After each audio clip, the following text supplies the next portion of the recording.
What is going on, everybody? Welcome back to the channel. So in my last video I did do an opening of some of my new Jedi that I was able to pick up, and I also mentioned that I wanted to rearrange the display, specifically this shelf and this shelf. The Tatooine display, it takes up a lot of room because it has a lot of props and stuff, and up here, like the bar area with like the pod racers and just random people, it's taking up room that needs to be used for Jedi because this is mainly a Jedi shelf. So what I'm going to do is I'm going to move that down there, and then I need to find somewhere else to put the Tatooine display. But yeah, I'm going to go ahead and do that, and I'm just praying that I do not knock a figure over that makes them all fall down. But let's just be honest, it probably will happen. So I'll update you guys whenever I get all these taken down. Okay, so I just successfully took all these figures off of that area, and now I just need to remove these, which is honestly not even gonna be bad. I mean, the thing is, the land speeder really takes up a lot of space. Let me see if I can. Please don't fall. Please don't fall. Please. Okay. Yeah, the land speeder really took up a lot of real estate, so I gotta take that off. It's really bouncy. And then yeah, I'll just move all this stuff and I'll find somewhere to put it. Honestly, I'll probably keep Watto in the display. But yeah. Okay, and they've all been successfully removed from here. So now I'm going to like reorganize this chunk. This is like where my Sith are, kind of. And I had these guys all just squished in here because I didn't have any room. I'm gonna reorganize them, probably move these Jedi up there, and yeah. So here's where it's at so far. I basically just put the cantina right there, the sort of Phantom Menace, pod racers, and Watto there, a bit more prequel stuff, and then sort of transitioning to like the Padme Anakin situation, and then some clones, and then the Sith. So that's just a lot more organized, and I have more room now as well. And then up here I am going to add the remainder of my Jedi, and I did move these Jedi up here, so I'm gonna go ahead and add in those Jedi. Okay, so I just added the rest of the Jedi up here, and it does look really sick. Just knowing that these guys are all Jedi, it's really, really cool. Honestly, it would be really sick if I got another one of these Jedi Councils you know, displays and put it over here, but I probably won't, just because they do take up a pretty big chunk of space. So yeah, you know, now I have a whole area that I can add more Jedi. And I was able to add my new Jedi over here, and I was able to move these expanded universe Jedi up here because they were down here. And yeah, I just like the prequel of it all down here. Really, really sick. So then we also have my original trilogy, you know, Tatooine display area. And honestly, I have considered finding, like, maybe using one of these shelves as a display or something. I don't know. I really don't know. Because, you know, since I've put my collection focus on 3.75 in the last 6 months, I have not ran out of space necessarily, because there is still space on my shelves, but space has been filled up. And for big things like this, you know, honestly, I probably just, I don't know, see, because I'm thinking like I could just not display it with this. This is actually a Playmobil piece, but it reminded me of Tatooine, so I figured I'd use it for that. But I have so many cool like Tatooine you know, world building stuff, so we'll see. I also have this guy, which I didn't really know where to put, so that is that. But as it stands, I am happy with it. This whole row is Jedi, which is really, really cool. And then, yeah, I'm very, very happy with it, very blessed and thankful. I also did want to give you guys an update. I did actually build a Lego set for the first time. I think I have not built a Lego set since I built those two helmets. Like, it's been that long. It's been about a year. Because I mean, I bought the whole summer wave and everything, I just kept them sealed. But then for graduation, I did receive a $100 Lego gift card, and then I used VIP points to get this Dragonstone Shrine Ninjago set. Which I know a lot of you are probably like, why'd you get a Ninjago set? Like, I thought you like Star Wars. I do like Star Wars, but the thing is, if I was gonna get a Star Wars set, it would have been the Sith Infiltrator, like Darth Maul set. It was sold out. So I was like, look, I was like, you know what? I just want to get a set that I think looks cool. And Ninjago has some of the most beautiful sets I've ever seen. I mean, that's why I bought Ninjago City Gardens there, which I actually just dusted recently. But it's probably the most beautiful set I have. And Ninjago is just known for having the most detailed, beautiful sets. So this is only $120, and I used my gift card and my VIP points, and I was having some issues with checking out, so I called Lego, and the lady ended up just taking care of it on her end, and she actually bypassed tax and shipping, so I literally got this for 100% free, and I built it the last couple days, and it's really, really cool. And the Master Wu figure that it came with, I actually don't have him displayed in here because I used him for a custom figure, which is Dagan Gera from Jedi Survivor. I used his torso and legs for Dagan because it works pretty much perfectly. You know, Dagan's a High Republic Jedi that, you know, was frozen in the back of the tank for a bit. And I used that for that because I had been using Master Wu's torso from Ninjago City Gardens, the gold one, and this just looks better, looks more realistic. I don't know if we can focus, but speaking of High Republic, I did watch the first episode of The Acolyte last night,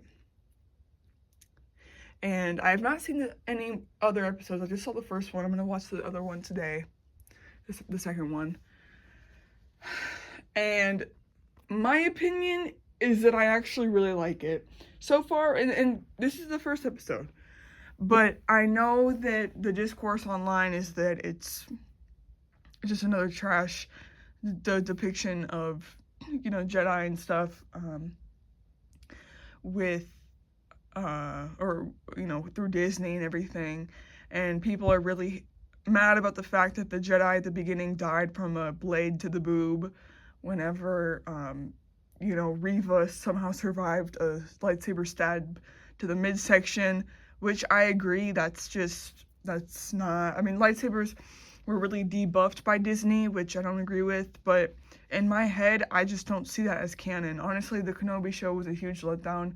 They called it Kenobi, and they should have called it Reva because it was all about Reva, but I'm not gonna I mean, honestly, if you get a knife to the heart like that, you're gonna die, which I think it's good that they showed that. I mean, maybe they're trying to, you know, right the wrongs that they've done with weapons in the past, where people can just survive these fatal wounds. You know, I hear people saying about, you know, that, but at the same time, I kind of see it as they're saying like, yeah, I know in the past we made it so people can survive these, you know, crazy injuries by lightsabers. Let's just show people like, hey, you know, we're gonna go back on that and make it so weapons actually have power. So that's kind of how I viewed it.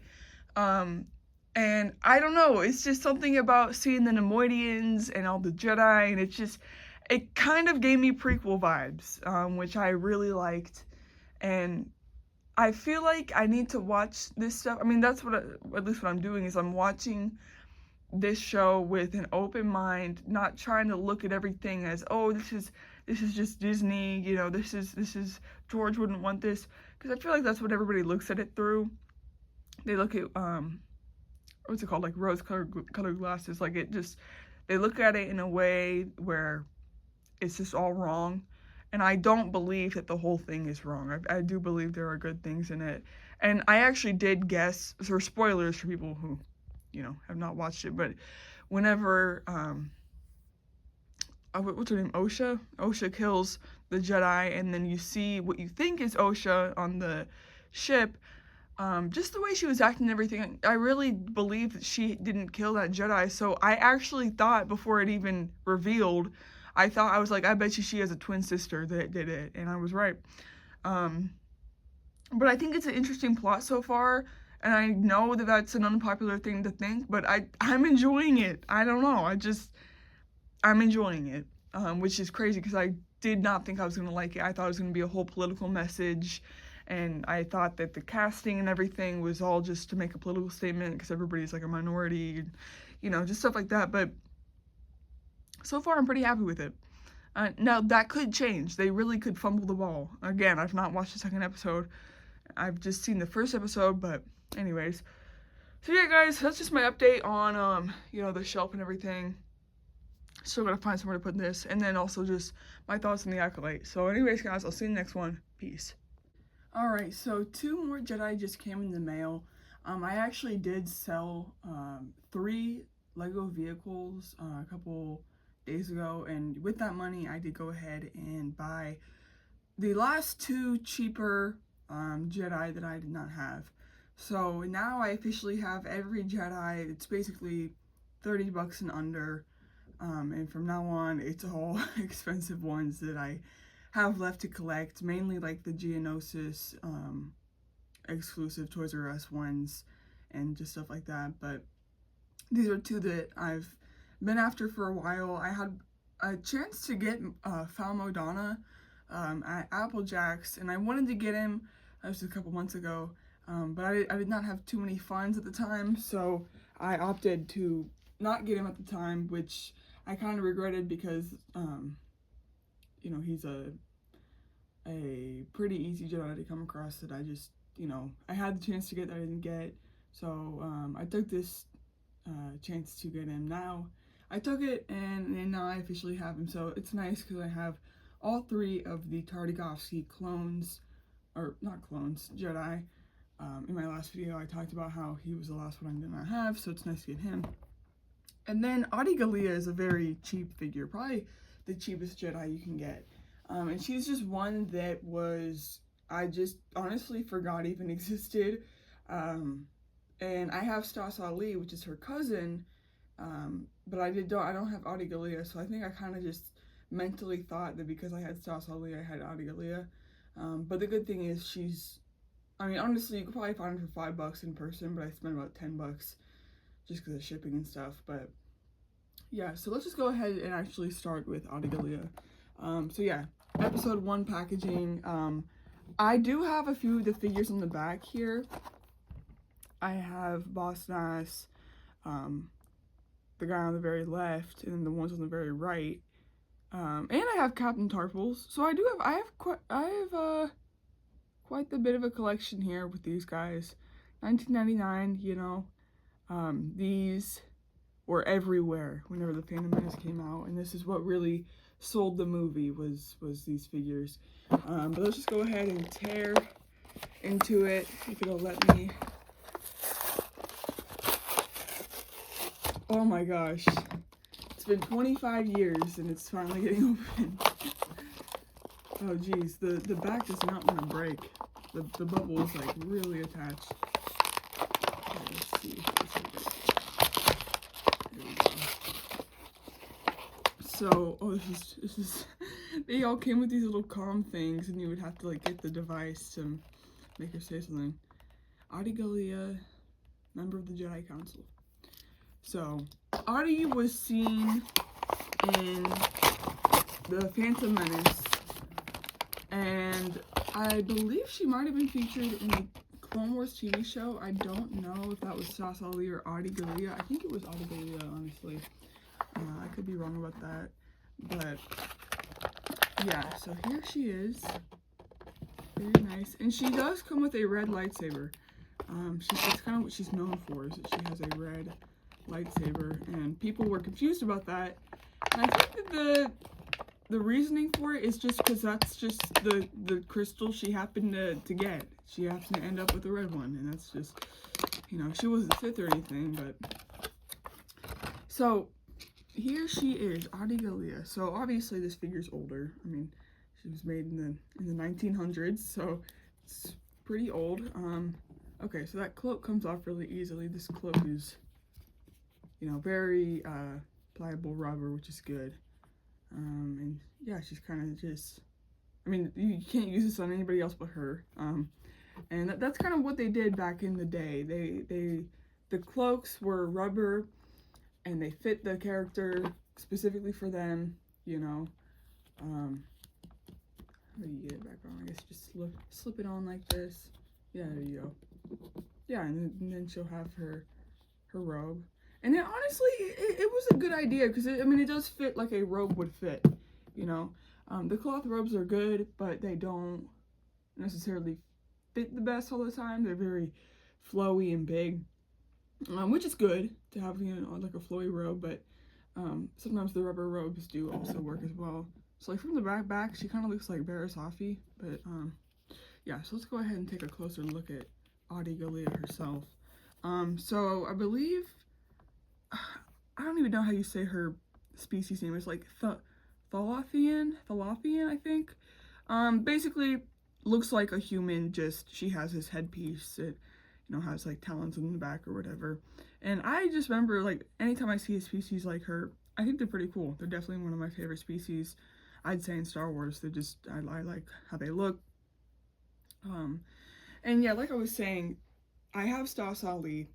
I have her sealed. I got her last summer. And Stas Ali, her figure's definitely more articulate and more detailed. But the reason why, see, I always wonder, like, why are there's multiple cases of two Jedi that look pretty much the same, but are two different names, and one appeared in The Phantom Menace, and then the other appeared in Attack of the Clones or Revenge of the Sith or something. And it happened with Eve Koth and Aiden Kolar, and it happened with Stas Ali and Adi Gallia.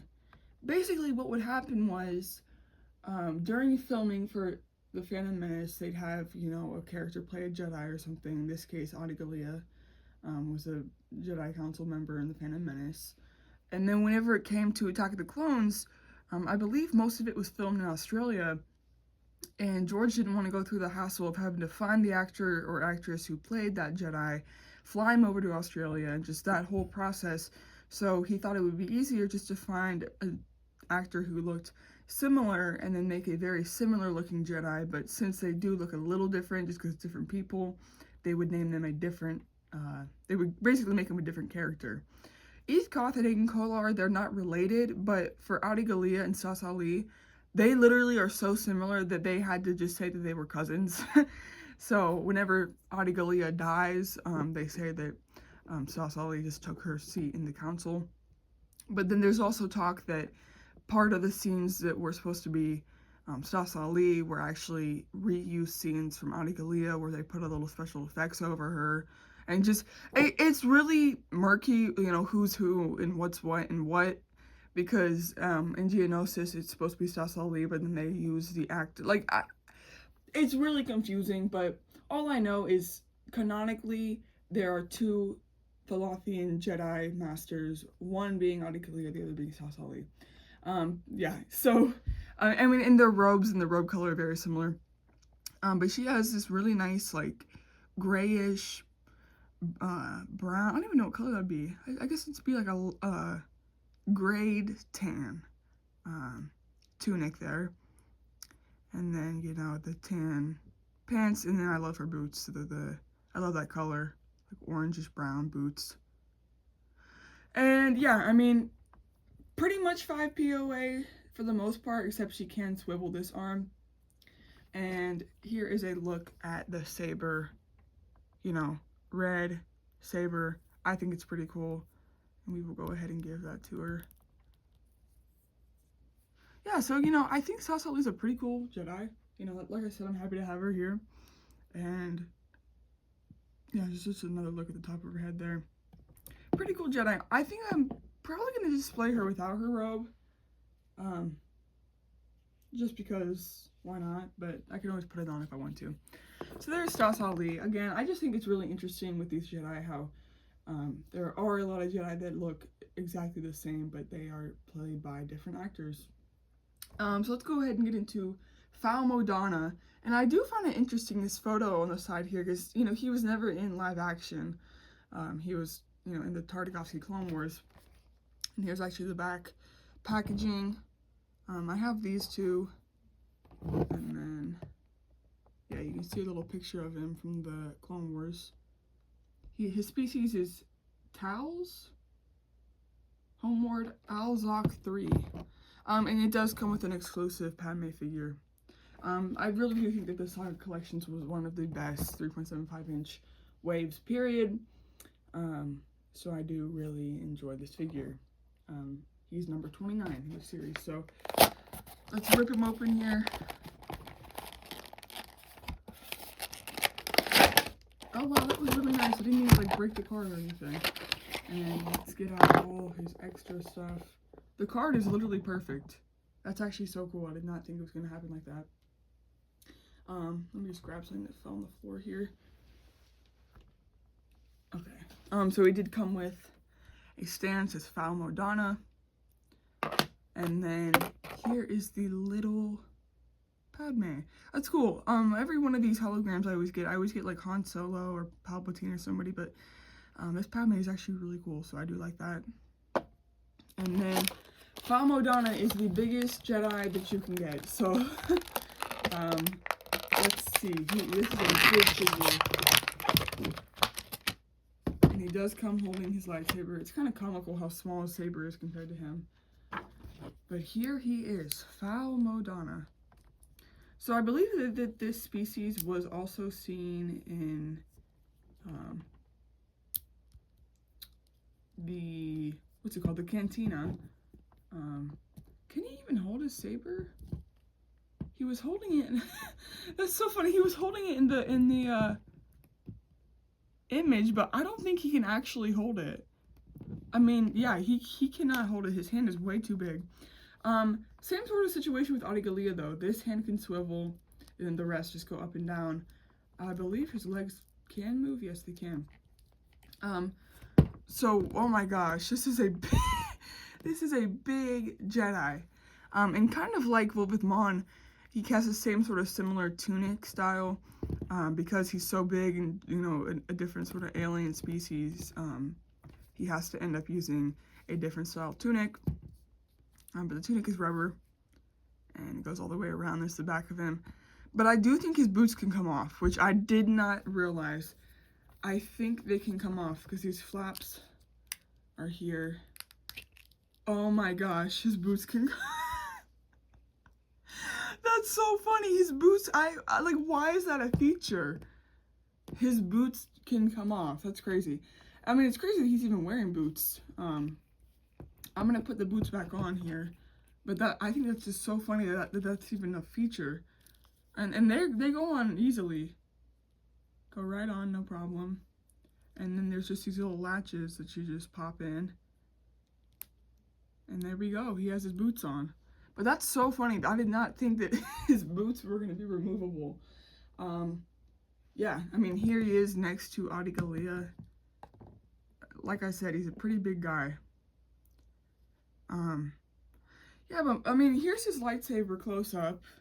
You know, basic, just random Jedi lightsaber that they use. I just don't know why they did not make the hilt thicker, because, like, he can't hold this. Oh, maybe he can like that. Okay.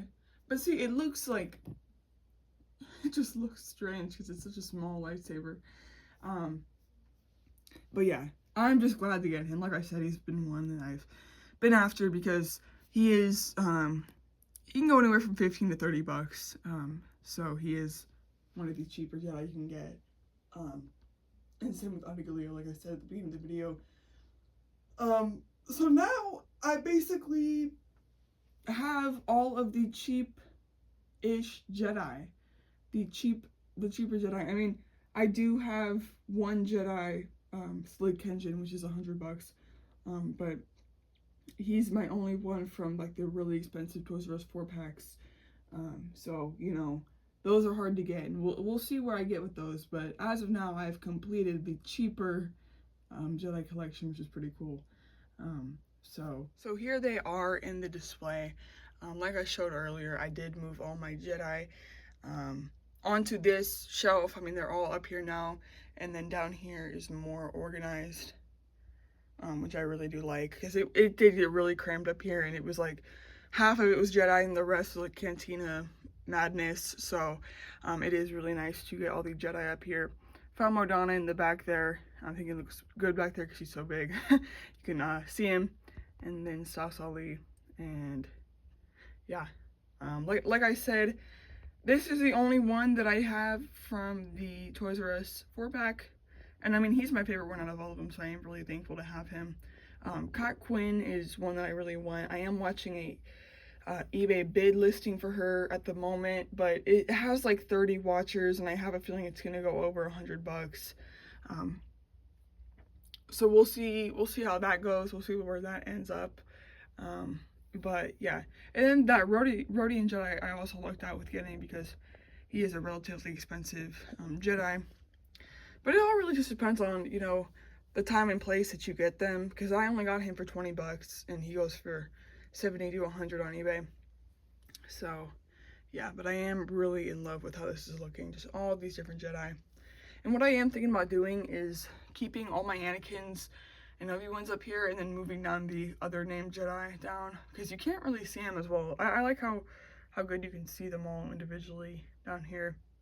So I might end up doing that.